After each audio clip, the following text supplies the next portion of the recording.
Hello दोस्तों, मेरे channel the Indian book reader में आपका स्वागत है। अगर आप काम को टालते रहते हैं और फिर उसका ढेर लग जाता है तो यह बुक समरी आप सबके लिए है, जिसे सुनकर आप सीखेंगे किसी भी काम को कम समय में और बड़े आराम से किया जा सकता है। बहुत से काम तो तब भी आप कंफ्यूज हुए बिना उन्हें आराम से और समय पर कर पाएंगे। दोस्तों, आज की ऑडियो बुक समरी है ईट द फ्रॉग। आपको अटपटा सा लगता है, यह एक मुहावरे की तरह है। ईट द फ्रॉग, यहाँ फ्रॉग का मतलब किसी भी काम से है जिसे आप टालते रहते हैं। जैसे फ्रॉग खाना मुश्किल है, वैसे ही वह काम भी आपके लिए मुश्किल है। इसलिए ऑथर कहते हैं ईट द फ्रॉग, इसका मतलब है मुश्किल काम को कर लो। आज की यह ऑडियो बुक समरी बताएगी कि फ्रॉग खाना कैसे है, मतलब मुश्किल काम करना कैसे है। आज की बुक के ऑथर हैं ब्रायन ट्रेसी।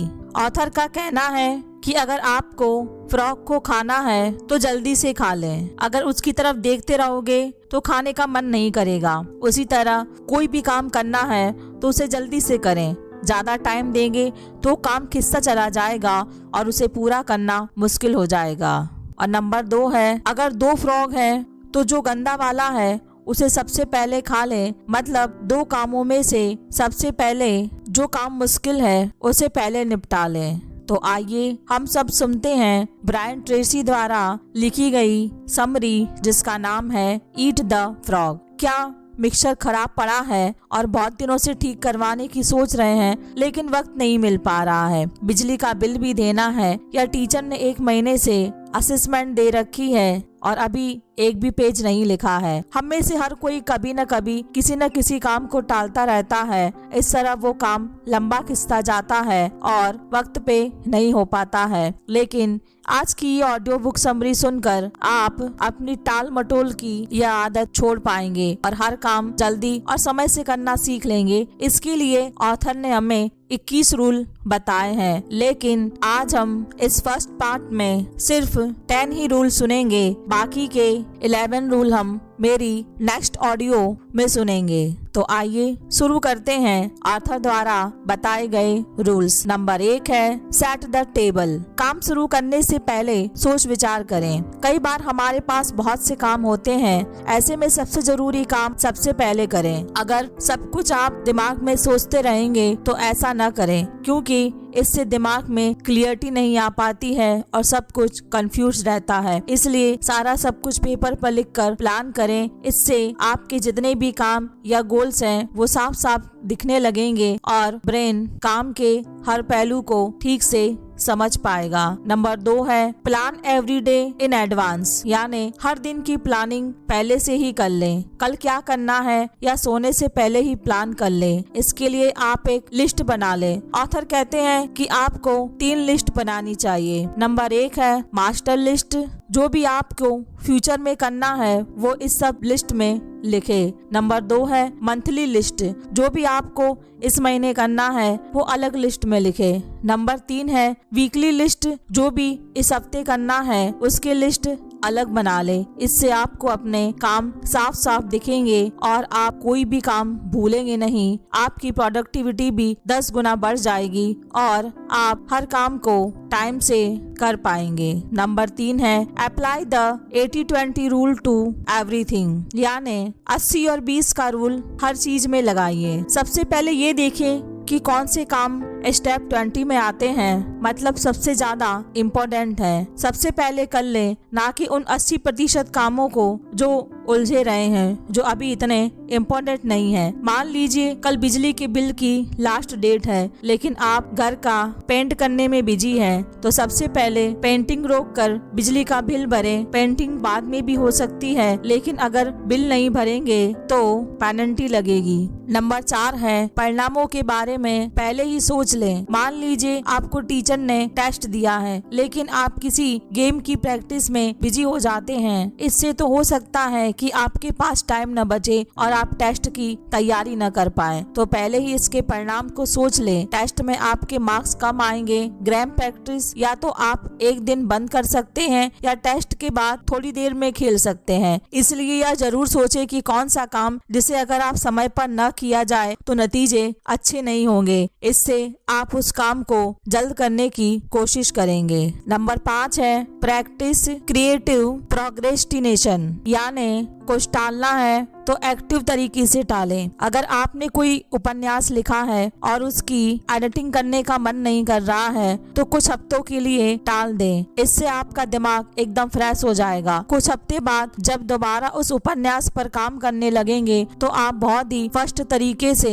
उसे एडिट कर पाएंगे। आपको अपनी गलतियां साफ साफ दिखेंगी, आप नए इनपुट भी उसमें डाल पाएंगे। इसलिए अगर किसी काम को डिले करने से उसकी गुणवत्ता में सुधार हो तो उसे डिले करें, लेकिन हमेशा के लिए नहीं। कोई डेट जरूर फिक्स करें कि आपको वो काम आगे चल के कब करना है। नंबर 6 है use the ABCDE method continually, यानी ABCD मेथड का हमेशा इस्तेमाल करें। ऑथर ने सब कामों को सरलता से निपटाने के लिए एक तरीका दिया है जिसे वे ABCDE मेथड कहते हैं। मान लीजिए आपको दिन में 10 काम करने हैं तो सबसे पहले सब कामों की लिस्ट बना लें। फिर जो काम सबसे जरूरी है उसके लिए A लिखें, जो काम थोड़े कम जरूरी हैं उन कामों के आगे B लिखें और कम जरूरी कामों के आगे C लिखें। ऐसे ही सब कामों के साथ करते जाइए। अब सबसे पहले वो काम करिए जिसके आगे A लिखा है। जब A काम खत्म हो जाए तो B वाले काम करें। ऐसे ही अंत तक करते जाएं। इस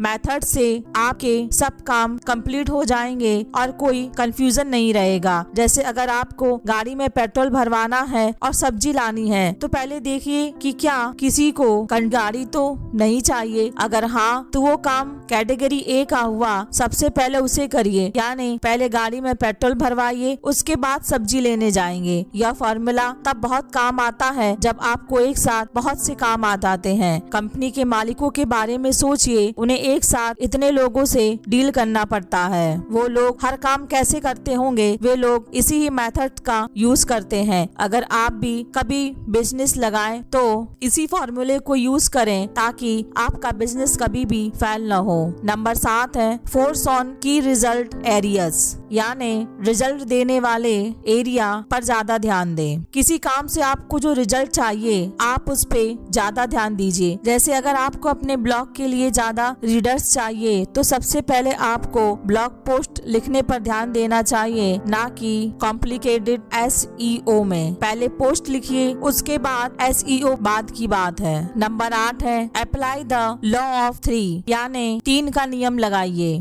3 का रूल कहता है कि आपको लाइफ की 3 जगह को संभालना होता है। नंबर 1 है घर, नंबर 2 है दफ्तर और नंबर 3 है समाज। हर प्लेस के लिए टाइम बांट लीजिए। कुछ लोग टाइम मैनेजमेंट करना नहीं जानते हैं, दफ्तर का काम घर ले आते हैं। इससे आप फैमिली को टाइम नहीं दे पाएंगे, बच्चों के साथ खेल नहीं पाएंगे, पेरेंट्स से बात नहीं कर पाएंगे। सोसाइटी में आपके दोस्त, रिश्तेदार या पड़ोसी आते हैं, उनके लिए भी जरूर टाइम निर्धारित करें। तीनों के लिए टाइम का बैलेंस बनाइए, तभी आप अपने जिंदगी में आगे बढ़ सकते हैं और तभी आप एक बैलेंस लाइफ जी पाएंगे। नंबर 9 है prepare thoroughly before you beginning, यानी शुरू करने से पहले सब कुछ तैयार रखें। कुछ भी स्टार्ट करना हो तो उसकी सबसे पहले तैयारी या तो उसका प्लान करें। एक्सरसाइज करनी है तो पहले ही कपड़े चुन लें, पानी की बोतल तैयार कर लें और जगह चुनें कि आपको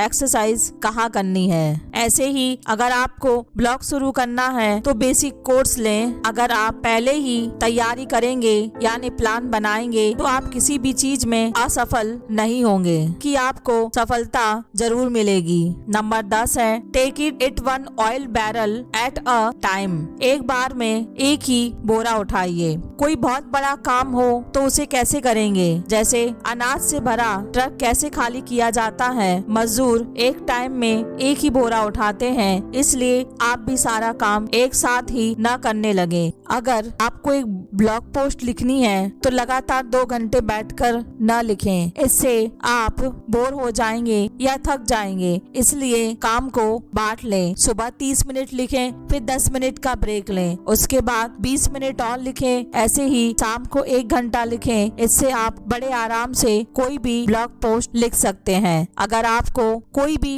बड़ा काम करना है तो अपने काम को छोटे छोटे टुकड़ों में बांटें ताकि आप उसे आसानी से पूरा कर पाएं। ऐसा करने से आपको अपने काम के प्रति फ्रस्ट्रेशन नहीं होगी और वो काम आप बहुत ही जल्दी कर लेंगे। दोस्तों, eat the frog audio book summary सुनने के बाद अगर आपको इस बात का एहसास होगा कि जिस जिंदगी को आप बेहद कठिन समझते हैं वो कितने ही सरल तरीके से जी जा सकती है, यह ऑडियो बुक समरी आपको सिखाएगी कि आप किस तरह किसी भी कठिन काम को आप किस तरह से पूरा कर सकते हैं। जिसे आप कठिन काम समझते हैं और उस काम को आप हमेशा टालते रहते हैं, उसे आप बहुत आसानी से कर लेंगे और यह ऑडियो बुक समरी आपकी लाइफ को बदलने में काफी मदद कर सकती है। अगर आपको ये मेरी ऑडियो बुक समरी पसंद आई हो तो मेरे चैनल को लाइक, शेयर और सब्सक्राइब करें। हाँ, लेकिन कमेंट करना ना भूलें। मुझे कमेंट करके जरूर बताइए कि आपको ये मेरी ऑडियो बुक समरी कैसी लगी। धन्यवाद।